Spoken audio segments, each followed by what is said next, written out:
الأحداث الزمانية مهمة للأمة حتى نعرف أين نحن موقعنا من الأحداث. أين نحن موقعنا من الأحداث. طيب، فالمقصود من وراء هذا الأحداث التاريخية الزمانية نحن نحتاج إليها حتى نحدد موقعنا في الخارطة، في خارطة الأمة، إلى أين وصلنا.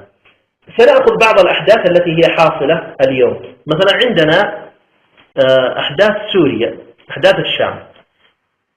في أحداث الشام ورد عندنا حديث سعيد بن المسيب يقول: ستكون بالشام فتنة أولاها لعب الصبيان، كلما سكنت من جانب طمت من جانب آخر، فلا تتناهى، ويطلبون المخرج فلا يجدونه، حتى ينادي مناد من السماء يسمع أهل كل لغة بلغتهم، يعم أهل الأرض جميعا: ألا إن أميركم فلان فذلكم المهدي حقا فذلكم المهدي حقا فذلكم المهدي حقا. يعني ما معناها؟ معناها يقول: إذا رأيت الحكام يتساقطون ويقصمون وبدأت الفوضى وكذا، ستكون في تلك المرحلة في الشام فتنة. أول هذه الفتنة أول ما تبدأ سببها أطفال صغار يلعبون، سيسببون هؤلاء الأطفال الصغار فتنة كبيرة جدا في الأمة، وما تنتهي هذه الفتنة أبدا، ويتدخل العالم كله فيها، وما يستطيعون أن يحلوها حتى يأتي النداء السماوي هذا الذي يسمع كل أهل اللغة بلغتهم ويعم أهل الأرض جميعا على أن المهدي قد خرج. قال عندها تهدأ هذه الفتنة. تعالوا ننظر إلى أحداث سوريا. أحداث سوريا أول ما بدأت بأطفال خرجوا من مدرسة درعا، مدرسة الأربعين في درعا. خرجوا كتبوا على الجدران: ارحل يا بشار، جاك الدور يا دكتور. أطفال صغار يعني أعمارهم أقل من 15 سنة، حمزة الخطيب ووائل وثامر أسماء 3 4، يعني ليس لهم يعني غرض سياسي وليسوا مسلطين من جهة معينة. خرجوا من المدارس مثل الأطفال اللي يلعبون دائما في الشوارع وكتبوا على الجدار. أمر عادي. كتبوا هذه، أتى الأمن السوري: من كتب هذا؟ فلان فلان. دخل المدرسة وأخذهم وأخذ بعض المدرسين المهم وسجنهم، تعرضوا للتعذيب. بعد 8 أيام من سجنهم خرج أبهاتهم في مظاهرة يطالبون بإخراجهم، واجاهم الأمن السوري بالسلاح، قتل 8 أنفار. خرجت مجموعة أخرى وجاء بالسلاح، اندلعت الأحداث بعدها. الآن حتى تقرير BBC بهذا الشكل، بنفس الترتيب وبصور الأطفال وكل شيء بنفس الترتيب، أنها بدأت من مدرسة الأربعين. يعني ما كانت في بداية أمرها على أساس أنه ارحل يا بشار كمثل ما كان بالشعوب الأخرى، لا، كان أطفال صغار يلعبون. قال بدأت بأطفال يلعبون. يقول: يطلبون المخرج، يعني مع هذه الفتنة لما بدأت يحاولون أن يطلبون المخرج، يجمعون عليها مؤتمرات عالمية يحلونها، مبعوثين دوليين، جنيف 1 و2 والجامعة العربية وغيرها، دول الانحياز، التضامن الإسلامي، كوفي أنان، الأخضر الإبراهيمي، وهلم وجرى، ولم تحل. قال: فلا تتناهى، مش رايحة تنتهي. أتت في رواية أخرى: حتى تبلغ بقيع الغرقد.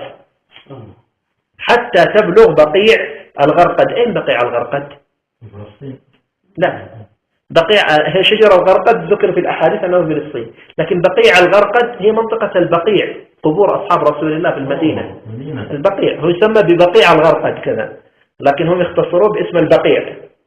تمام؟ يقول لك بمعنى، يعني معنى الأثر يعني لن تنتهي هذه الفتنة حتى تبلغ الديار السعودية لما تدخل عندهم. فلا تتناهى حتى تبلغ بقيع الغرقد. والرواية الثانية: فلا تتناهى، ويطلبون المخرج فلا يجدونه، حتى ينادي مناد من السماء يسمع أهل كل لغة بلغتهم، يعم أهل الأرض جميعا. لما تأتي على هذه الشروط ستجدها متوفرة في القنوات الفضائية. نداء سماوي يسمع أهل كل لغة بلغتهم، يعم أهل الأرض جميعا. كان يشارك القنوات الفضائية. القنوات الفضائية من أين تصدر؟ من الأقمار الصناعية، صح ولا لا؟ وهي موجودة في السماء. طيب، الأمر الثاني: بكم لغة موجودة؟ كل لغات العالم موجودة. هي فقط في اليمن ولا في كل أقطار العالم؟ في كل أقطار العالم. إذن لها الثلاث الشروط منطبقة عليها. يعني كأن الآثار تشير إلى أن المهدي عليه السلام سيخرج في زمن الحضارة الحديثة. المهدي عليه السلام سيخرج في زمان الحضارة الحديثة. تفضل خلي. لا مش مسجل. الله يبارك فيك مش ذكر الضيب بس. طيب فالحاصل بالأمر على أنه هذه الثلاث الشروط كلها موجودة قلنا في القنوات الفضائية، كأنه يشير لنا يعني في الأثر يقول لك ستستمر فتنة الشام حتى تسمع في القنوات الفضائية على أن نشرة الأخبار تعلن أن المهدي يبايع بين الركن والمقام. في ذاك الوقت تهدأ فتنة الشام. ليش تهدأ؟ لأن أصلا أهل الأرض كلهم يأتون يجتمعون عليه. يأتي الناس ناديا في فوضى، قال يا جابر وأن يكون خلاف في كل أرض، خلاف في كل أرض. اليمن يسلمون، الشام تسلم، مصر تسلم، العراق تسلم، فعندها تهدأ الفتن التي عندهم. يا جابر وأن يكون خلاف في كل أرض، في كل أرض، بل حتى تبلغ أرض الحرمين سنأتي عليها. فالحاصل بالأمر على أنه يشير كأن المهدي عليه السلام في هذه الحضارة الحديثة، وهذا حقيقة رد على بعض علماؤنا ومشايخنا الذين لم يتفقهوا فقه كامل في هذا الباب، يعني ضعيفين من ناحية التعامل مع أحاديث الفتن، في إهمال، إما إهمال متعمد أو مسيس أو أنه يعني الغفلة والخوف من هذا الباب. وإلا فالصحيح فيها على أن هذا الباب له فقه. إذا أتينا في الأحاديث سنجد أن المهدي عليه السلام بعض الأحاديث الأخرى تشير إليه أنه يخرج ما بين مكة والمدينة، يذهب إلى مكة والمدينة ذهابا وإيابا 3 مرات، وإذا حسبناها ذهاب وإياب لوحدها 6 مرات في أقل من شهر. حتى يقول الإمام البرزنجي يقول وهذا يدل على أن المهدي من أصحاب الخطوة تطوى له الأرض. بالطبع البرزنجي في زمنه قبل الحضارة هذه الحديثة، لكن لو أتى الحضارة الحديثة أمر عادي جدا أنه يذهب ويأتي. الأمر الثاني أيضا في الملحمة العظمى، الرسول صلى الله عليه وسلم يتكلم عن الملحمة فيقوم إليه عمران بن الحصين فيقول يا رسول الله من إمام الناس يوم ذاك؟ من هو الخليفة على المسلمين؟ قال مهدي رجل صالح من أمتي. طيب ماذا يقول الرسول في الملحمة العظمى؟ يقول وإن السفود في ذلك الزمان ليخترق الرجل العظيم، وإن السفود في ذلك الزمان ليخترق الرجل العظيم. قال السفود هو شوك صغير أو هو حديدة صغيرة مدببة، يعني الرصاصة والشظية. يقول ولا يضر الرجل يوم ذاك أن يكون معه الصمصامة الذي يجدع الأنف، أن يكون معه القناة أينما وضعه أبانه. يقول في ذلك الزمن أنت لا تحتاج إلى سيف حاد، أنت تحتاج إلى قصبة مفرغة أينما توجهها تصيب بها. واضحة. يقول وإن الطير لا يقذف عليكم وعليهم. فما هو هذا الطير اللي يقذف علينا وعليهم؟ طيران. يقول وإن الطير لا يرشقكم من أجنحته بنيزك من نار. النيزك قال قطعة الحديد التي تكون فوق رأس الحربة، الحديدة التي تكون فوق رأس الحربة ومدببة وتكون ملتهبة نار تنطلق من جناح الطائر. وإن الطير لا يرشقكم من أجنحته بنيزك من نار. تمام. يقول فتمطر عليكم السماء نارا من كبريت ونارا من زفت ونارا من نفط. قال فيقعون في مهيل من الأرض بعد صواعق ورواجف تصم الآذان.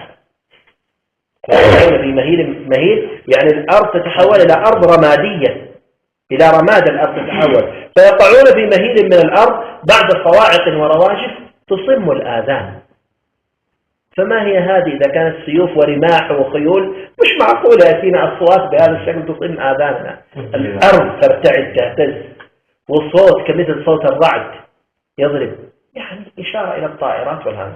طيب وكذلك الآثار في هذا الباب كثيرة، إلا أن قلنا الإهمال الفقهي في هذا الباب فقه التحولات ضعف جانبه عند العلماء، ولا موجودة في كتب الفتن وكتب السنن. طيب نرجع مرة أخرى إلى أحداث الشام.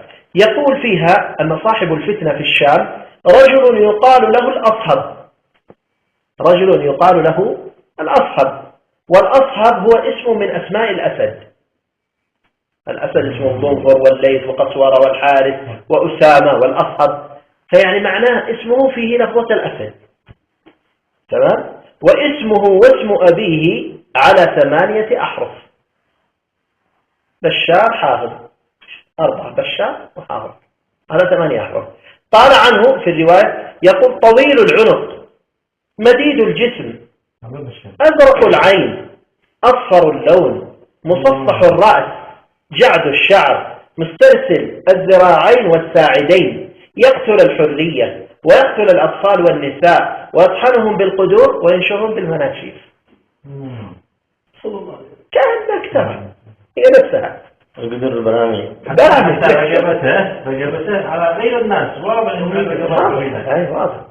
واضح. وبعدين مثل ما قال القدور المتفجرة هذه والبراميل المتفجرة، شوف اللفظة ايش يقول، يطحنهم بالقدور، ما قال يطحنهم في القدور. فلو قال في القدور يحتاج القدر أن يكون موجود ويضعهم فيه ويطحنهم في داخله سواء بزيت حار أو ماء حار أو بأي طريقة أخرى. لكن لما يقول بالقدور يدل على أن القدر من فوق آتي. لفظ دقيق جدا، يطحنهم بالقدور. قال يقتل الحرية، يقتل الحرية. ثورة ايش اسمها؟ ثورة الحرية، ثورة اسمها حقا ثورة الحرية. ولذا حتى هم ينادون يكتبون في أعلام حرية حرية، يكتبون في أعلامهم كذا.